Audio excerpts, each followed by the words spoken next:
Chapter 1 we are done with this chapter. हमें ये chapter कर रखा है हमने, बट स्टिल ब्रश अप करते हुए, थोड़ा एक ग्लिम्स देते हुए, quick recap for the papers. Accounting क्या है? अकाउंटिंग एक लैंग्वेज है। अकाउंटिंग क्या है? एक किसकी लैंग्वेज है? बिजनेस की लैंग्वेज। मैम जैसे हम अपनी लैंग्वेज बोलते हैं, वैसे ही अकाउंटिंग एक बिजनेस लैंग्वेज है। बिजनेस में बहुत सारी ट्रांजैक्शन होती है। हम एक दिन, चाहे स्मॉल बिजनेस हो या बड़ा बिजनेस हो, एक दिन में हम कितनी सारी ट्रांजैक्शन करते हैं, और एक साल 365 दिन में हम कितनी सारी ट्रांजैक्शन करते हैं। Is it possible for us to memorise all the transaction? No. हमारा फाइनेंशियल डाटा बहुत सारा है। कहीं किसी को 100 रुपए दे रहे हैं, कहीं किसी को 1000 दे रहे हैं, किसी को 1 लाख दे रहे हैं, किसी को 10 लाख दे रहे हैं, आ भी रहे हैं। वो मेमोराइज नहीं हो सकता। We have to maintain financial data, record करना पड़ेगा। तो वो कहता है अकाउंटिंग एक आर्ट है, एक कला है। किस चीज की? इतनी सारी ट्रांजैक्शन को समझने की, उनको मेजर करने की, फिर उनको रिकॉर्ड करने की। अंधाधुंध रिकॉर्ड भी नहीं करना, उन्हें क्लासिफाई भी करना है, उन्हें समराइज भी करना है जो भी फाइनेंशियल डाटा है, और उससे फिर रिजल्ट भी निकालना है। और क्या इतनी बड़ी बड़ी जो कंपनीज है वो रिजल्ट निकाल के अपने पास रख लेती हैं? उन्हें क्या करती है? पब्लिश भी करती हैं, उन्हें कम्युनिकेट भी करती हैं। तो अकाउंटिंग एक पूरा क्या है?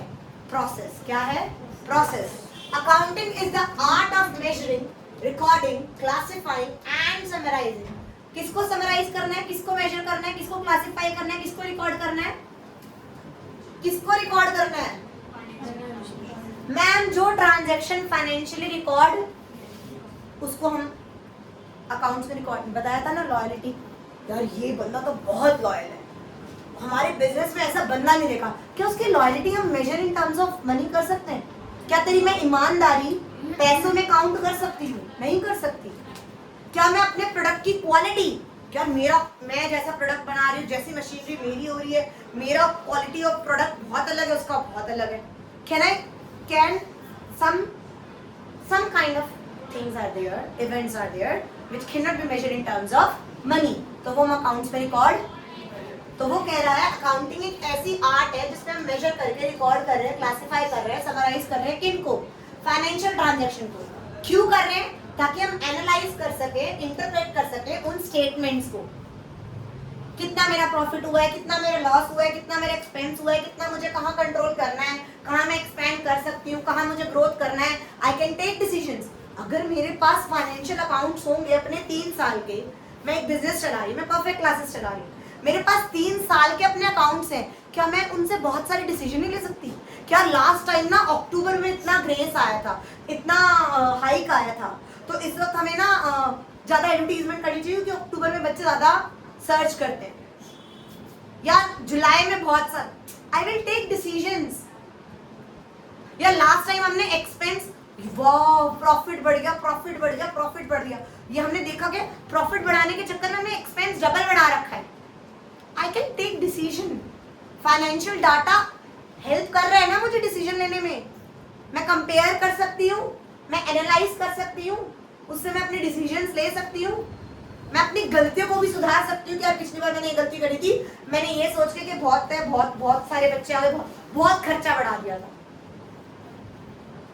आई विल टेक डिसीजन। तो वो कह रहे हैं एनालाइज भी करूंगी, इंटरप्रेट भी करूंगी, ताकि अपने फाइनेंशियल स्टेटमेंट को, और फिर उस रिजल्ट को कम्युनिकेट करूंगी किससे?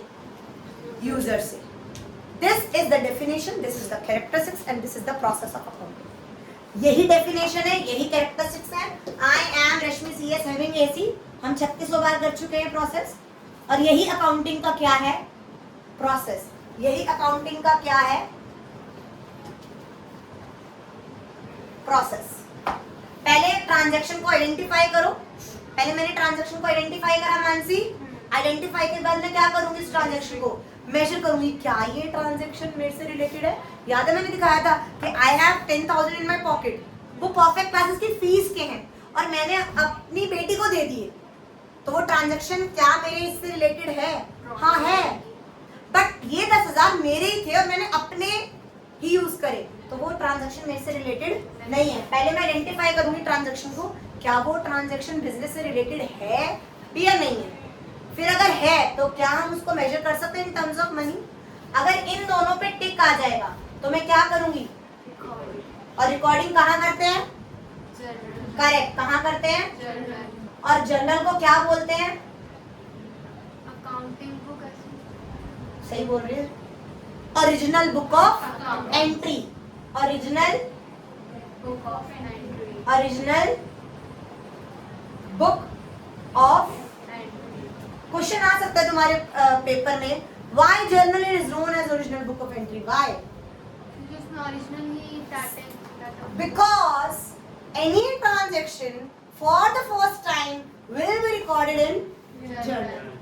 मैम जर्नल में सबसे पहले जब जर्नल एंट्री पास करते हैं वही एंट्री पास ऑन होती है लेजर में, वही एंट्री पास ऑन होती है ट्रेडिंग पीएल में, बैलेंस शीट में, सब वहीं से पास ऑन होती है। अगर मैंने वहां गलत करा तो सारी जगह ओरिजिनली पैदा कहां से हुई एंट्री?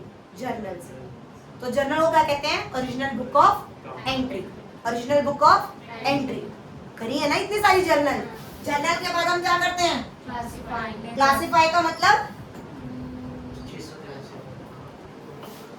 सारी similar transactions will be categorized, will be classified under one head, under one head, जिससे मुझे पता चल सके क्या मैंने पूरे साल सैलरी दी कितनी, मैंने पूरे साल वेजेस दी कितनी, मैंने पूरे साल ऊपरी खर्चा करा कितना, मैंने पूरे साल सिर्फ फीस कितनी कलेक्ट करी, मतलब कितना गया और कितना आया, अलग अलग उसमें। हाँ मतलब कितना गया। वैसे मेरा ये इंस्टीट्यूट है, राइट?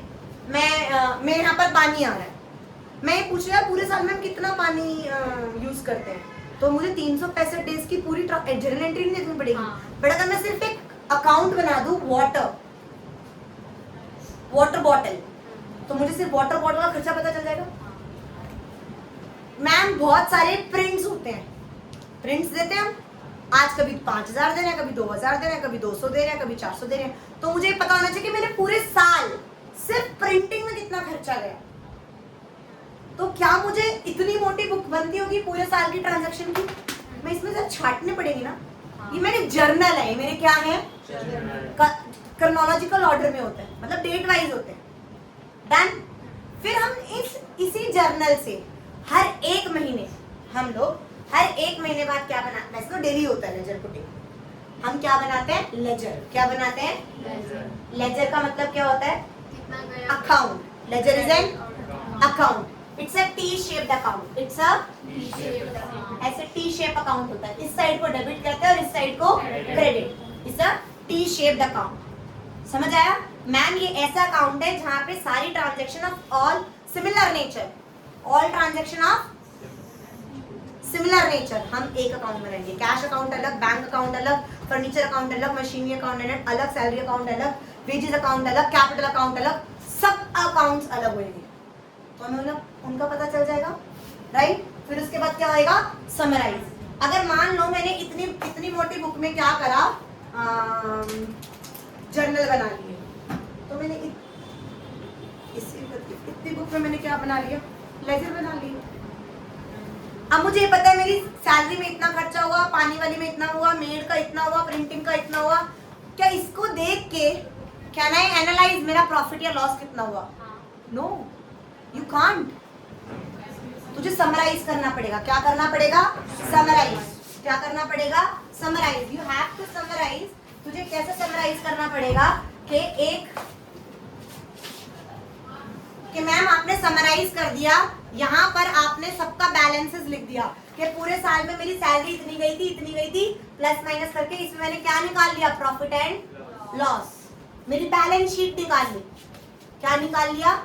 यहाँ पे मैंने ट्रेडिंग एंड पीएल अकाउंट बना लिया और यहाँ पर मैंने बैलेंस शीट बना ली। मैंने इतनी सारी ट्रांजैक्शन को पूरा एनालाइज करके, इंटरप्रेट करके समराइज कर दिया।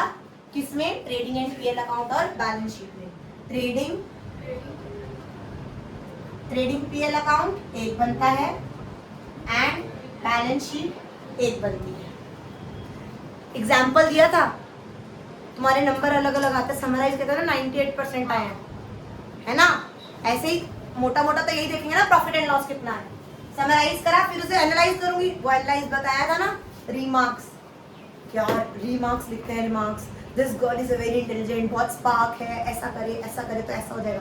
हम एनालाइज इंटरप्रेट करेंगे कि अगर मैं ऐसा करूँगी तो ऐसा हो जाएगा।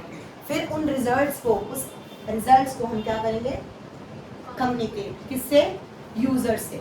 हमारे दो टाइप के यूजर्स होते हैं, याद कराया था, एक घर वाले और एक बाहर वाले। घर वाले मम्मी पापा को तो हक है क्योंकि उन्होंने हम पे मेहनत की है। जो चलती फिरती आंटी पूछती है वो एक्सटर्नल हो गई, ठीक है। ऐसे ही हमारे अकाउंट्स, मैं कंपनी चला रही हूँ, मैंने कंपनी में पैसा डाला है, मैं ऑनर हूँ, तो क्या मुझे जानने का हक नहीं है? अच्छा, स्कूल होता है, स्कूल में प्रिंसिपल क्या ऑनर होती है? ऑनर तो कोई और होता है ना, जिससे पैसा लगा रखा होता है, उसको जानने का हक नहीं है क्या हो रहा है क्या। और प्रिंसिपल को जानने का क्यों हक है? वो मैनेजमेंट है मैम, तभी तो वो डिसीजन लेगी। ये दोनों तो घर के हो गए। कौन घर के हो गए? इंटरनल मतलब within the organisation. Internal का मतलब क्या होता है? Within the organisation. और कौन होते हैं? ऑनर और मैनेजमेंट। ये तो अपने घर के हो गए। ऑनर तो पैसा लगा रहा है, उसे पता होना चाहिए कितना पैसा कहाँ जा रहा है। और मैनेजमेंट को ये डिसीजन लेने होता है, वो उसी को नहीं पता चलेगा, वो कैसे कंट्रोल करेगा। सेल्स डाउन क्यों हुई, तभी तो वो एनालाइज करेगा ना, उसे रिजल्ट पता होगा। समझ आया? बाहर वाले कौन हो गए? इन्वेस्टर्स, बैंक वाले, जिसको लोन, अब मैं मान लो लोन लेके जाऊँ, हाय SBI बैंक, मुझे ना अपना सिर्फ 40 करोड़ का लोन दे दो। वो कहेगा हो आप आए बाहर आई 40 करोड़ लोन दे देगा? वो कहेगा ना ला अपना चिट्ठा ला। क्या ला? अपना चिट्ठा ला कि तेरी कितनी औकात है, तेरी बैलेंस शीट पे कितनी स्टेटमेंट है, तेरे पास ऑलरेडी कितने, तूने कितना, वो सारा जांच पड़ताल करेगा ना। तो वो क्या हो गया? एक्सटर्नल। बैंक वाला, बैंक क्रेडिटर्स कौन होते हैं? क्रेडिटर्स आर दोस्त जिससे हम पैसे, जिससे हम माल उधारी पे लेते हैं, उसको भी पूरा हक है, उसको पैसा देना होता है। हाँ, जिससे लेना होता है। अरे क्रेडिटर को देना होता है ना, हमें क्रेडिटर को देना होता है, बट उसको तो हमसे लेना है ना। तो वो जो बाहर वाला क्रेडिटर है वो कहेगा ना पहले तो दिखा दे तूने कितना औरों से पैसा ले रखा है। तो उसको भी तो पता होना चाहिए कि इस जिसको मैं उधार दे रही हूँ उसकी औकात कितनी है। नहीं समझा? क्रेडिटर्स हो गए, bank, government is also external, क्योंकि गवर्नमेंट को क्या लेना होता है हमसे? टैक्स। इनकम टैक्स वो नहीं होता। इनकम टैक्स हम देते हैं, कंपनीज और फर्म्स नहीं देती। ये तो GST और दूसरे टैक्स है। समझ आया? तो बाहर वाले कौन हो गए मैम? हमारे एम्प्लॉयज हो गए, क्रेडिटर्स हो गए, पोटेंशियल इन्वेस्टर्स हो गए, बैंक्स हो गए, गवर्नमेंट हो गई। नहीं समझ आया? पूरा समझ आया? 100%। अब क्वेश्चन ये आता है मैम हमारी बुक के बाहर क्या लिखा हुआ है? क्या लिखा हुआ है? Book keeping. क्या लिखा हुआ है? हम पढ़ क्या रहे हैं? तो ma'am book keeping, accounting, accountancy, हम कहते हैं पेपर किसका देने जा रहे हैं? अकाउंटेंसी का। किसका देने जा रहे हैं? और मैं पढ़ा क्या रही हूँ? और बुक के बाहर क्या लिखा हुआ है? क्या ये तीनों शब्द एक जैसे हैं? क्या हम इसको इंटरचेंज कर सकते हैं? The answer is no. Bookkeeping is a, अभी तुम बच्चे हो, अभी तुम अंडे में से निकले भी नहीं हो, अभी तुम्हें अकाउंट का कुछ भी फर्स्ट स्टेप है। बुक कीपिंग कहता है मैं सिर्फ आइडेंटिफाइंग, मेजरिंग, रिकॉर्डिंग और क्लासिफाइंग करता हूँ। क्या करता हूँ? ये सिर्फ ये काम मेरा है। सिर्फ मैं छोटा मोटा, अरे होता नहीं, छोटा मोटा काम कर लूंगा, बड़े काम तुम कर लेगा। हर रोज की ट्रांजैक्शन जो हो रही है, आ रहा है जा रहा है, मैं सब पेन डाउन कर लूंगा, उसे क्लासिफाई कर दूंगा। उसके बाद की मेरी headache. Book keeping is a very narrow term. Bookkeeping is a narrower term. This is accounting. Ma'am भाई, जहां बुक कीपिंग खत्म होती है वहां से हमारी अकाउंटिंग शुरू होती है। अकाउंटिंग एक हायर लेवल जॉब है, सीनियर है, उसके लिए बहुत सारी टेक्निकल नॉलेज चाहिए। बुक कीपिंग के लिए बहुत सारी टेक्निकल नॉलेज की रिक्वायरमेंट, एक बेसिक नॉलेज है तुम्हें अकाउंटिंग की, तुम 2 साल के बाद तुम 11th-12th कर लो, तुम बुक कीपिंग कर लोगे, तुम्हें 20-25 हजार की नौकरी मिल जाएगी। समझ आया? समझ आया? Book keeping is a narrower term, but accounting is a wider term. It includes that we have to summarize, we have to analyze, we have to. bookkeeping daily होती है, accounting daily हम हर 3 या 4 महीने बाद बैठते हैं. मैं और कोमल मैम एक साल में 3 ही बार अकाउंटिंग करने बैठते हैं. बुककीपिंग कौन कर रहा है? मुस्कान मैम. और हम क्या कर रहे हैं? अकाउंटिंग. नहीं समझ आया? अकाउंटिंग एक प्रोसेस है. Accounting is a process. Accounting is a, यहाँ पे भी कहते हैं ना, अकाउंटिंग इज द आर्ट और accounting is the process of measuring. Process है ना किस चीज का? मेजर करने का, रिकॉर्ड करने का, एनालाइज करने का, समराइज करने का, कम्युनिकेट करने का. नहीं समझ आया? तो मैम फिर अकाउंटेंसी क्या? तुम पढ़ क्या रहे हो? 11th-12th में बस पढ़ लोगे, खत्म. तुम अंदर आगे जाओगे तो कितनी सारी करोगे. अकाउंटेंसी उस अकाउंटिंग की थियोरेटिकल नॉलेज है, सिस्टमैटिक नॉलेज है, वो इससे भी बड़ी है भाई. उसमें और भी बहुत कुछ है. Accountancy is a systematic knowledge. उस अकाउंटेंसी को पढ़ने के बाद जो हम करते हैं दैट इज अकाउंटिंग. एक प्रोसेस है. Accountancy is a knowledge. तुम इसीलिए क्या कहते हो? तुम अकाउंटेंसी का पेपर देने जा रहे हो. जो तुमने नॉलेज ग्रहण करी है तुम उसका पेपर देने जा रहे हो. That is accountancy. नहीं समझ आया? बुक कीपिंग, जहाँ अकाउंटिंग क्या होती है, जहाँ होते हैं ना, जहाँ तुम्हारी खत्म होते हैं वहीं से लाइन शुरू होती है. समझ ना? हम पढ़े तो अकाउंटिंग कहते हैं जहाँ बुक कीपिंग खत्म होती है ना वहां से मैं शुरू होता हूँ. नहीं समझ आया? पक्का? बुक में खोलो, बुक में एक डिफरेंस दिया होगा. बुक में एक डिफरेंस दिया होगा. Mark the difference. Important. Book keeping का, अकाउंटिंग का और अकाउंटेंसी का. वैसे जो सबसे इंपॉर्टेंट आता है that is book keeping and accounting. Book keeping and accounting ये आता है. Yes. Then book keeping primary stage है, अकाउंटिंग सेकेंडरी स्टेज है. बुक कीपिंग जो है उसका ऑब्जेक्टिव है सिर्फ सिस्टमैटिक हर रोज डेली रिकॉर्ड ट्रांजैक्शन करना. मैं ये वाला पढ़ रही हूँ बुक कीपिंग और अकाउंटिंग. इसमें से ऐसा कोई चीज नहीं है जो मैंने ना पढ़ाई हो. ये जूनियर स्टाफ करता है, ये सीनियर स्टाफ करता है. इसके लिए टेक्निकल नॉलेज, इसके लिए टेक्निकल नॉलेज. यहाँ पर बुक कीपिंग के लिए स्पेशल स्किल्स की रिक्वायरमेंट है, या रिक्वायरमेंट नहीं है बुक कीपिंग के लिए, बट वहाँ पर special skills, technical knowledge, interpretation, तुम्हारे पास इतना हुनर होना चाहिए. समझ आया? कोई दिक्कत इस 3 पॉइंट में? Mark that important. डन. अब वो कहता है यार अकाउंटिंग. अब हम फिर बुक के पास जाते हैं, फिर बुक के पास जाते हैं. कौन सी अकाउंटिंग पढ़ रहे हैं? कौन सी अकाउंटिंग पढ़ रहे हैं? फाइनेंशियल. मैंने 11th-12th अकाउंट फाइनेंशियल पढ़ी, बट मैंने जब सीएस में गई थी, ग्रेजुएशन में करी, तो मैंने कॉस्ट अकाउंटिंग भी पढ़ी और मैंने मैनेजमेंट अकाउंटिंग भी करी. फाइनेंशियल का मतलब क्या? मैम पैसा कैसे आ रहा है, कितना जा रहा है. इस अकाउंटिंग से मैं प्रॉफिट लॉस बता देती हूँ. क्या बता देती हूँ? कि मैं फायदे में हूँ या घाटे में. कॉस्ट अकाउंटिंग क्या होता है? मैं क्या बना रही हूँ? अच्छा हम क्या बना रहे हैं? लैश एंटरप्राइज वॉच. हमारा धंधा किस चीज का है? वॉचेस का. अरे यार ये वॉच 100 रुपए की बेचूं, 1000 की बेचूं, 10,000 की बेचूं, 10 लाख की बेचूं, कैसे पता चलेगी? जिसमें कॉस्ट जितनी मैंने कॉस्ट लगाई, मैडम इतनी तो पूरी करूंगा ही. अगर मेरी लागत ही 150 रुपए की है तो मैं उसे सदर में 80 रुपए की कैसे बेच दूं? और वो कैसे पता चलेगी 80 रुपए की है, 100 रुपए की है, 400 रुपए की है, 10,000 की है? Cost accounting. कॉस्ट अकाउंटिंग अलग होती है, फाइनेंशियल अकाउंटिंग अलग होती है. What do you mean by management accounting?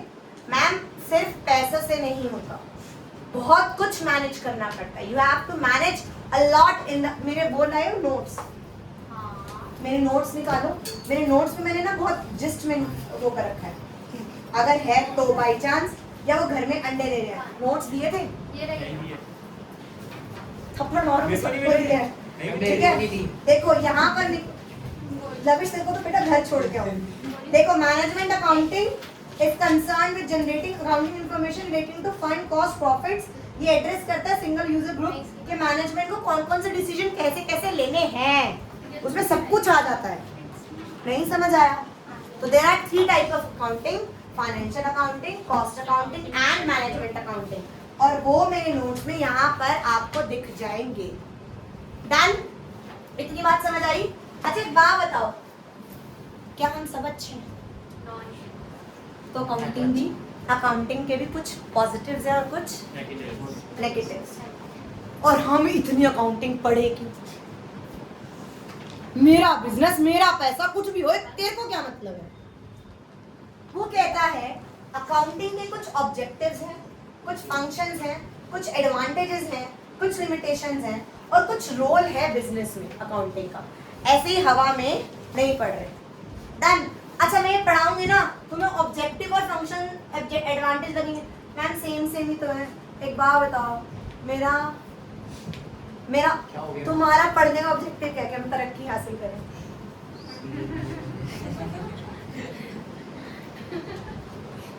Tiya knows but Tiya did. Okay, भटक गए हम। क्या पढ़ रहे थे? हाँ, अकाउंटिंग के ऑब्जेक्टिव। भाई मैं what is the objective of accounting? क्यों करूँ? अच्छा मैं तो नहीं कर रही अकाउंटिंग, बताओ। बिना देखे मैं तो नहीं कर रही अकाउंटिंग, बताओ अब क्या करना है? अकाउंटिंग का ऑब्जेक्टिव क्या है? व्हाट इज द क्या सारी ट्रांजैक्शन आपको याद रहे? मत करो अकाउंटिंग। क्या ऑब्जेक्टिव अकाउंटिंग का? Ma'am you have to maintain the records because you can not memorise. अब अकाउंटिंग नहीं करोगे तो आप प्रॉफिट एंड लॉस कर पाओगे? क्या तू अकाउंटिंग नहीं करेगी, क्या तू अपनी फाइनेंशियल पोजीशन को डिटरमाइन कर पाएगी कि तेरी औकात कितनी है? कितनी है यार, उसकी बैलेंस शीट का टोटल 6000 करोड़ है। वो कैसे पता चले 6000 करोड़ है? जब वो अकाउंट्स करेगा, जब वो बैलेंस शीट बनाएगा, तभी तो उसको अपनी औकात यहाँ पर अकाउंट्स में औकात है बैलेंस शीट। पता लगता है प्रॉफिट एंड लॉस नहीं, बैलेंस शीट में औकात, तुम्हारी स्टेटस पता चलता है। प्रॉफिट एंड वो ट्रेडिंग एंड पीएल अकाउंट से तुम्हारा प्रॉफिट एंड लॉस पता चलता है। बैलेंस शीट से तुम्हारी फाइनेंशियल पोजीशन पता चलती है। ये तुम्हारी इनकम स्टेटमेंट होती है और ये तुम्हारी फाइनेंशियल पोजीशन स्टेटमेंट होती है। लिख लो भले वन मार्क का question. Trading and PL account is income statement and balance sheet is financial position statement. Video देखते ये वीडियो आने के लिए बनती है, ठीक है? हैं। क्या मैंने क्या बताया अभी? हाँ, ट्रेडिंग एंड पीएल अकाउंट को हम इनकम स्टेटमेंट कहते हैं। क्या कहते हैं? इनकम स्टेटमेंट क्यों कहते हैं पुष्कर? मैम इससे मुझे अपनी इनकम पता चलता है, प्रॉफिट और लॉस पता चलती है। बट जो हमारी बैलेंस शीट होती है, उसे हमें फाइनेंशियल पोजीशन स्टेटमेंट कहते हैं। क्या कहते हैं? Financial position statement. इससे हमें अपना औकात पता चलता है, भाई मेरे पास कितने एसेट्स हैं। गूगल करके देखना टाटा स्टील की बैलेंस शीट का टोटल क्या है। फिर से सुपर ऊंचाई याद आ जाएगा 6000 करोड़। 1 घंटे के 1 घंटे के नहीं, 1 10 महीने घंटे के। 1 महीने के 6000 करोड़। नहीं मैम 6 करोड़ तो वो उसमें कमाता था। अरे 6000 करोड़ उसकी सैलरी 1 महीने की। अभी इंक्रीमेंट हुआ उसका 10%। सोने के भी कम। चलो पता काम क्या करता है। चलो सुनो वो एक ही दिन दुकान तोड़ाता है तो मैम मेरा ऑब्जेक्टिव क्या है? ऑब्जेक्टिव में लिखो मैम मेरा ऑब्जेक्टिव क्या है, मैं क्यों करूँ अकाउंट्स। मेंटेनिंग अकाउंटिंग रिकॉर्ड्स, मुझे अकाउंट्स के रिकॉर्ड्स मेंटेन करने हैं। Maintaining accounting records, determining PL मतलब डिटरमाइनिंग मतलब profit and loss. Correct, fast. First one maintaining accounting records, determining PL मतलब मुझे प्रॉफिट एंड लॉस डिटरमाइन करना है। Third one I have to determine financial position. PL लिखो ना बस। Maintaining account record की बात क्या है? फाइनेंशियल पोजीशन मुझे अच्छा what is facilitating management. Management को क्या फैसिलिटेट करता है अकाउंटिंग? मैम मैनेजमेंट को सारी इन्फॉर्मेशन देता है, कितना पैसा आ रहा है जा रहा है, तब वो डिसीजन में हेल्प नहीं करेगा? करेगा ना। तो it also assist, it also helps in management to take decisions. तो facilitating management, providing accounting information to the users and protecting business assets. Business assets को भी प्रोटेक्ट करके रखता है। हमें पता चलता है कि हमारा बिजनेस में कितने उस पर वो हो रहा है। ऑब्जेक्टिव समझ आए? अच्छा, ऑब्जेक्टिव जो होते हैं वही उनका फंक्शन होता है। फंक्शन बोले तो यार ऑब्जेक्टिव ये मुझे करना क्यों है, मुझे अकाउंट्स करने क्यों है भाई? इसलिए करने ताकि तू याद कर सके, तुझे अपना प्रॉफिट एंड लॉस पता चल सके, तुझे अपनी फाइनेंशियल पोजीशन पता चल सके, मैनेजमेंट को हेल्प कर सकता है, ठीक है, और बिजनेस एसेट्स वो करता है प्रोटेक्ट, ये सब सही है। यूजर्स को इन्फॉर्मेशन देनी होती है, ये ऑब्जेक्टिव है। फंक्शन मतलब करता क्या है। अगर मैं मेंटेन करूंगी तो क्या मैं लीगल लॉ को फुलफिल नहीं कर रही? एक कंपनी वो कहीं मैं तो नहीं कर रहा, लीगली क्या सही है? अगर मैं मेंटेन नहीं करूंगी तो अकाउंट्स क्या मैं कुछ मेरे साथ गलत हुआ क्योंकि मैं प्रूव कर पाऊंगी? अगर मेरे पास कोई एविडेंस ही नहीं होगा, अगर मैं कुछ रिकॉर्ड ही नहीं कर रही, can I prove in the court? क्या मैं प्रूव कर सकती हूँ कोर्ट में? कुछ भी नहीं कर सकती। Ma'am what is the function of accounting? Accounting का फंक्शन क्या है? मैम ये कम्युनिकेट तो करता ही है, ठीक है, मेमोरी को रिप्लेस करता है, ठीक है, प्रॉफिट एंड लॉस कर रहा है, फाइनेंशियल पोजीशन बता रहा है, बट क्या ये लीगल रिक्वायरमेंट्स को मीट नहीं कर रहा? कंपनी एक्ट कहता है ना कि करो बनाओ, क्या तुम as evidence in the court नहीं यूज कर सकते? कर सकते नहीं कर सकते? क्या मैनेजमेंट को असिस्ट करता है? सब हमने पढ़ लिया, but what is the function of accounting? अब बुक में या नोट्स में देखो, फंक्शन ऑफ अकाउंटिंग क्या? Maintaining systematic accounting records. समझ आया? वो मेंटेन कर रहा है सिस्टमैटिक रिकॉर्ड्स। क्या उसे फाइनेंशियल स्टेटमेंट, फाइनेंशियल अकाउंट्स पता है? क्या होते हैं फाइनल अकाउंट्स? कौन से होते हैं फाइनल अकाउंट्स? कौन से होते हैं फाइनल अकाउंट्स? कौन से होते हैं? Trading and P account and balance sheet. क्या वो लीगल रिक्वायरमेंट्स पूरा कर रहा है? क्या कम्युनिकेट कर रहा है financial information to the users? क्या वो फैसिलिटेट कर रहा है कंपैरिजन? मैं अब इंट्रा कंपैरिजन और इंटर कंपैरिजन दोनों कर सकती हूँ। पूछ क्यों? मैं अपने आप से भी कंपेयर कर सकती हूँ। I can compare with my accounts to myself. क्या पिछले साल तो ऐसा था, इस साल ऐसा क्यों हुआ? अरे मैं तो ऐसा चल रही हूँ, मेरे साथ वाला तो कैसा का चल रहा है? अगर मैं अकाउंट्स ही नहीं करूंगी, अगर अकाउंट्स ही नहीं करूंगी तो कैसे चलेगा? दूसरी हो गई चालू। हो गया नहीं नहीं दूसरी नहीं हुई। नाउ ऑब्जेक्टिव समझ आए, फंक्शन समझ आए।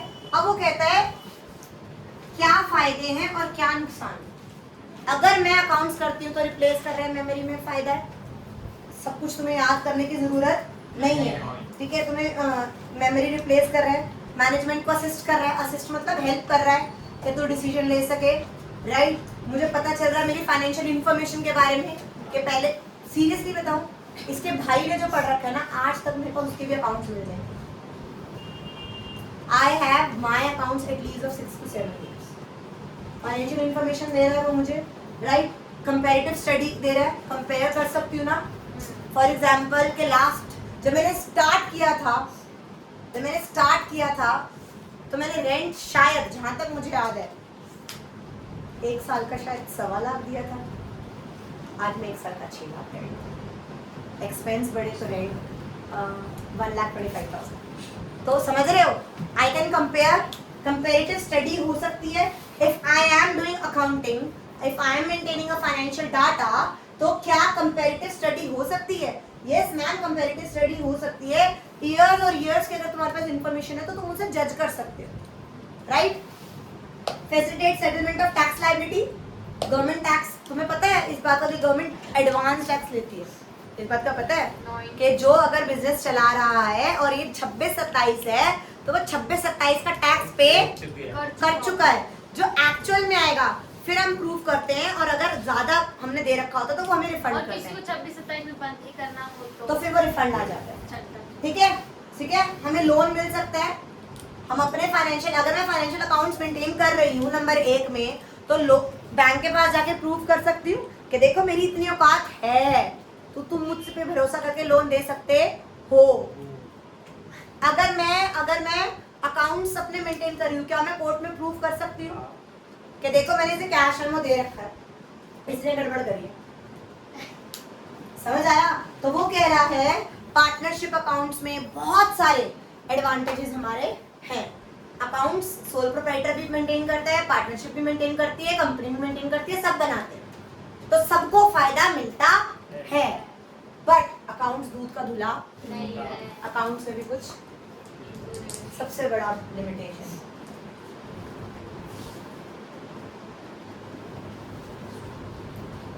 अगर मैंने अपना धंधा अपनी बिजनेस, अगर मैंने अपना मान लो, अगर मैंने अपना बिजनेस 1992 में शुरू करा और मैंने प्रॉपर्टी ली थी 6 लाख की, तो मैंने एंट्री क्या करी होगी, building on debit to cash या बैंक 6 लाख डन। और आज वो कितने की है, 6 करोड़ की। बट बुक्स ऑफ अकाउंट्स में मैं मिटाओ के 6 करोड़ देख कर सकती हूँ, नहीं। कितने की रहेगी, 6 लाख।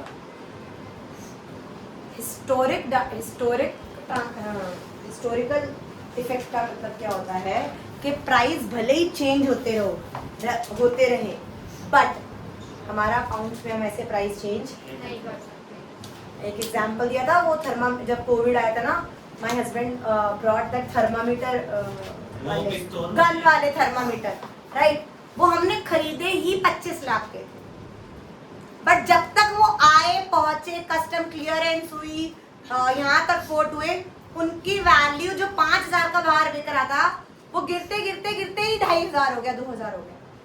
वो माल ही हमारे पास 18 लाख, 25 लाख का माल हमारा 8 लाख का बच गया।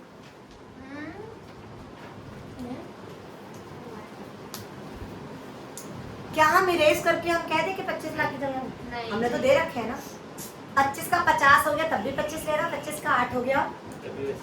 तो देखो यहाँ पर पांच लिमिटेशन है, limitation use to come, it is important.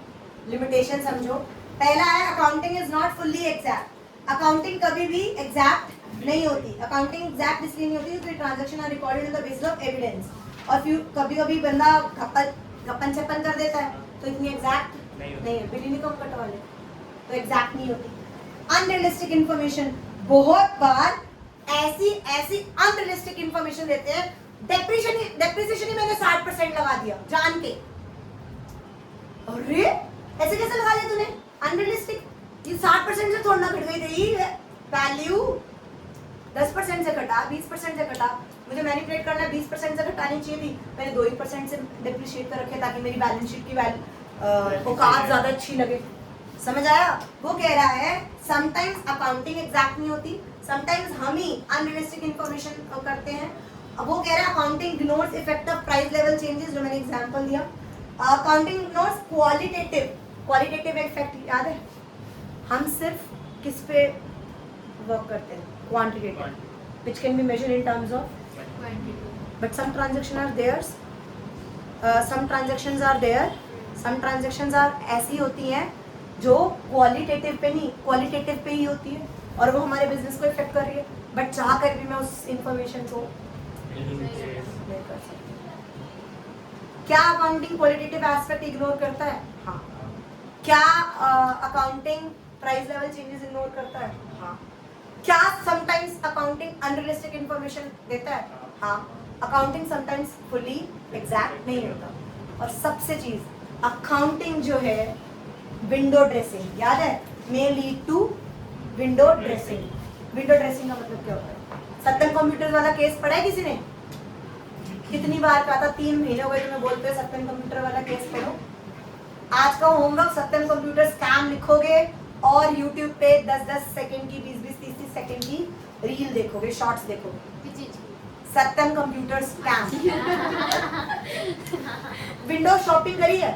नहीं, विंडो शॉपिंग करी है? क्या होता है विंडो शॉपिंग? बस ऐसे घूम के आ जाओ, कुछ लेते नहीं है। विंडो ड्रेसिंग का मतलब क्या होता है? कोई खर्चा हुआ नहीं, बट हमने रिटर्न कर दिया, दिखा दिया। कोई इनकम आई नहीं बट हमने दिखा दिया। विंडो ड्रेसिंग का मतलब क्या होता है? हम अकाउंट्स को क्या कर रहे हैं? मैनिपुलेट। क्या कर रहे हैं? उसने 1700 एम्प्लॉयज ऐसे क्रिएट कर दिए थे जो थे ही नहीं, और उनके बैंक में पैसा धड़ाधड़ भेजा जा रहा था एज अ सैलरी, और बहुत बड़ा स्कैम था, पढ़ के आना तब दी गई उसके स्कैम। 1700। अरे तू सत्यम कंप्यूटर स्कैम का अमाउंट देखिए बेहोश हो जाएगी। ठीक है, तो समझ आया? तो बहुत सारी लिमिटेशंस हैं। Now what is the role of business? वही एविडेंस इन कोर्ट, ये सब प्रोसेस कर चुके हैं, रिलेशनशिप कर चुके हैं. इस चैप्टर में सिर्फ एक रहता है, that is hottest topic. That is hottest topic, qualitative. Hot hot hot नहीं है, हॉटेस्ट है. हॉटेस्ट टॉपिक लिखो बड़ा बड़ा. Qualitative characteristics. Last topic, chapter खत्म कर दूंगी मैं, डबल एंट्री सिंगल एंट्री नहीं कराऊंगी. Hottest topic qualitative.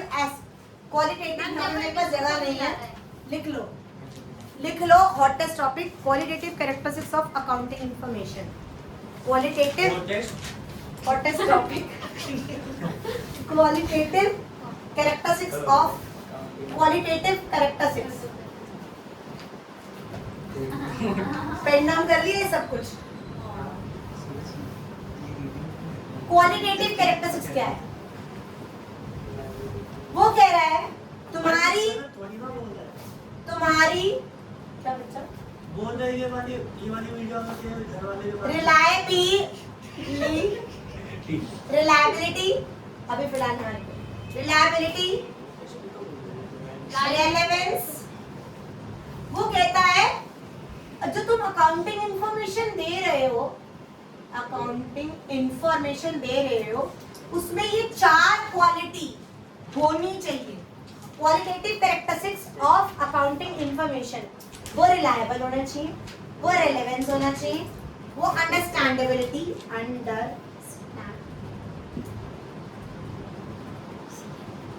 क्या हुआ मानसी?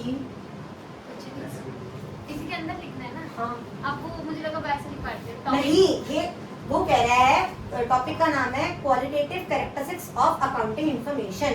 जो हम अकाउंटिंग इंफॉर्मेशन दे रहे हैं ना बेटा इन अकाउंट्स में, उसमें ये 4 कैरेक्टरिस्टिक्स क्वालिटेटिव कैरेक्टरिस्टिक्स होने चाहिए.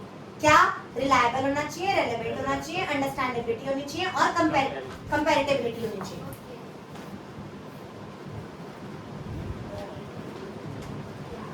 यस, लिखना है. डाउट है? ऐसी होता है स्टाइल. हो गया. अब इसका मतलब क्या होता है? इसका मतलब क्या होता है? रिलायबिलिटी का मतलब क्या होता है? ये बाबू, रिलायबिलिटी का मतलब क्या होता है? Thank you. रिलायबिलिटी का मतलब भाई ऐसी इंफॉर्मेशन दो जिसपे हम रिलायबल, विश्वास, बायसनेस, कोई कुछ झूठ कटारी, इट शुड बी रिलायबल, हम उस पर विश्वास कर सके. वो कह रहा है accounting information should be reliable, means it should be verified, it should be free from any biasness. Biasness मत करो, वेरीफाइड होना चाहिए. तूने ऐसा करा है तो प्लीज शो. और सत्यम कंप्यूटर ने यही करा, वेरीफाई करा, उसने झूठे अकाउंट्स खुलवा के झूठे उसमें, वो तो बाद में पकड़ा गया. रिलायबल मतलब झूठे ना हो, ठीक है. But is relevant. यार तेरे ऑफिस में इतना अच्छा इंटीरियर है, उससे मुझे क्या मतलब? वो इंफॉर्मेशन क्यों दे रहा है? वो मेरे लिए रेलेवेंट? तू ये बता ना, तू एक फैक्ट्री डाल रहा है तो मेरे लिए रेलेवेंट है, मेरे लिए डिसीजन लेने में आसानी होगी. हाँ यार, ये कंपनी नई फैक्ट्री डाल रही है, इसमें मैं शेयर खरीद लेती हूँ, मेरा शेयर. मतलब जो तुम इंफॉर्मेशन दे रहे हो वो रिलेवेंट हो, वो मेरी काम की हो. और वो काम की कब कहलाई जाएगी? जो मुझे डिसीजन लेने में हेल्प करे, जो मेरी डिसीजन लेने में हेल्प करे. वो कह रहा है ये रिलायबिलिटी मतलब free from bias, free from biasness, verified होना चाहिए. रेलेवेंस मतलब रेलेवेंट हो, मेरे लिए क्या हो? रेलेवेंट हो. मतलब so that I can take decision, I can take. अरे मेरे घर में क्या हो रहा है उससे तुम्हें कोई मतलब नहीं होना चाहिए, वो तुम्हारे रेलेवेंट नहीं. मैडम आप कितने पढ़े लिखे हो, कितने साल से पढ़ा रहे हो, कितना तुम्हारा एक्सपीरियंस है, तुम कितना हमें एक्स्ट्रा टाइम दे रहे हो, दैट इज इम्पोर्टेंट. मेरे पास 4 कोठी है और मेरे पास ये, वो तुम्हारे उससे मतलब नहीं है, वो डिसीजन तुम्हारे लेने में हेल्प नहीं करेगा. ऐसे ही कंपनी अगर जो तुम कर रहे हो वो ऐसी इंफॉर्मेशन दो जिससे सामने वाला डिसीजन ले सके, दैट इज रेलेवेंस. अंडरस्टैंडेबिलिटी क्या होता है? प्लीज यार, present your data, present your information in such a way that एक लेमैन भी, अनपढ़ वाला बंदा भी उस डाटा को समझ सबको एसेट्स लायबिलिटी क्रेडिटर लायबिलिटी सबको समझ आता है? नहीं समझ आता। साइंस वाले स्टूडेंट को नहीं समझ आएगा, बट साइंस वाला स्टूडेंट क्या अमीर होगा, उसके पास पैसे हो गए, वो 4 करोड़ कहीं लगाना चाहता हो तो तुम्हारे इंफॉर्मेशन ऐसे प्रेजेंट हो कि सामने वाले को भी समझ आए, उसमें हो। समझ आया? अंडरस्टैंडेबिलिटी पढ़ो। Understandability means the information provided to the financial statement must be presented in a manner that the users can understand it very easily, properly, thoroughly. उससे ज्यादा वो ना हो। अब कंपैरेटिबिलिटी मतलब इंफॉर्मेशन ऐसे दो कि हम आराम से उसे कंपेयर कर सके। अगर तुमने इस पीरियड में इस टेक्निक का या इस मेथड का यूज करा तो सेकंड में भी सेम करो ना, स्विच क्यों कर रहे हो? फिर बंदा कैसे कंपेयर करेगा? समझ आया? पक्का? चैप्टर इज कितने खुश हुए हो?